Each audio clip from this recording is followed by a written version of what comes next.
Bonjour, morning brief du 13 juin 2022. Alors la bourse de Tunis a terminé la semaine sur une légère note positive avec un Thule Index qui a progressé de 0,10%, portant ses gains annuels à 4,30% depuis le 1er janvier 2022. Pour ce qui est des principaux écarts de la semaine, on a MG qui gagne 14,1%, Aduia prend 12,1%, Monoprix qui a avancé également de 8,70%. Alors, Aduia, pour ce qui est, je rappelle encore une fois que notre performance est liée bien sûr à un prix avec du volume. Nous ne prenons pas en considération les prix sans volume. Alors, Monoprix qui a avancé également 8,70%, Wifert Bank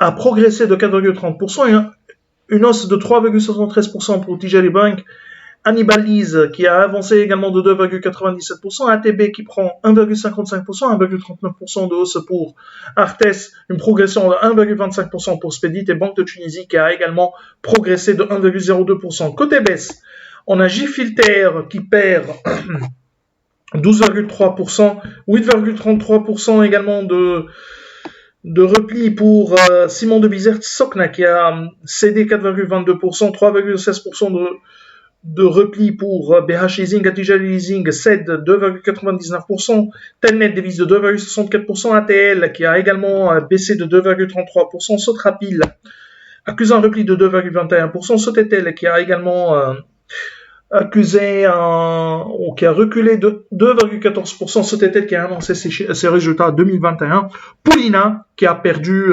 1,98%. Alors, avant de donner nos commentaires sur les résultats de Sotetel, on a le conseil d'administration de la BCT qui a décidé de maintenir inchangé son taux directeur à 7%. Cette décision était prévue, mais avec la persistance des pressions inflationnistes, nous attendons une hausse du taux directeur après le 25 juillet 2022, c'est-à-dire après le référendum. Au cours du mois de mai, on a les chiffres sur le commerce international, sur la balance commerciale au cours du mois de mai en 2022, la situation est devenue très grave, avec un déficit commercial qui se creuse à un rythme supérieur aux attentes depuis le début de l'année. Le déficit commercial s'établit à 9 milliards 622 millions de dinars, dont 3 milliards 307 millions de dinars au cours du mois de mai 2022. Le mois précédent était 2 milliards 319 millions de dinars de déficit. Les exportations ont progressé de 25,1%, alors que l'augmentation des importations se situe à 35,3%. Bien évidemment, la flambée des cours des commodities a contribué à l'élargissement du déficit de la balance commerciale. Le taux de couverture se situe à 70,1%, c'est-à-dire ça commence à être vraiment une situation difficile contre 75,8% en 2021, c'est-à-dire en mois de mai 2021. Alors on a Sotetel qui a publié ses résultats 2021 qui sont supérieurs à nos attentes. Le spécialiste des réseaux de télécommunications a limité ses pertes récurrentes à 250 000 dinars contre 2 340 000 dinars de pertes prévues par Alpha Mena.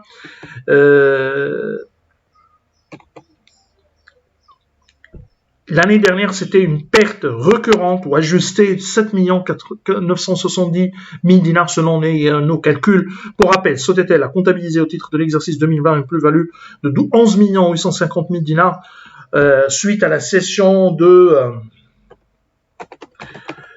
sa participation dans la société Esprit. D'ailleurs, le résultat net comptable 2020 publié par Sotetel s'établit à 3 882 000 dinars. L'EBITDA 2021 s'élève à 3 252 000 dinars.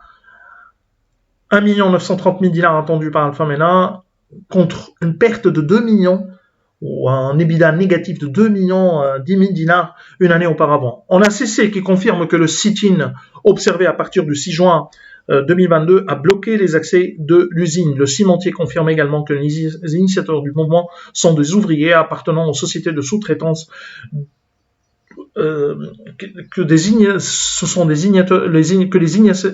initiateurs du mouvement sont des ouvriers appartenant aux sociétés de sous-traitance demandent leur intégration à la société.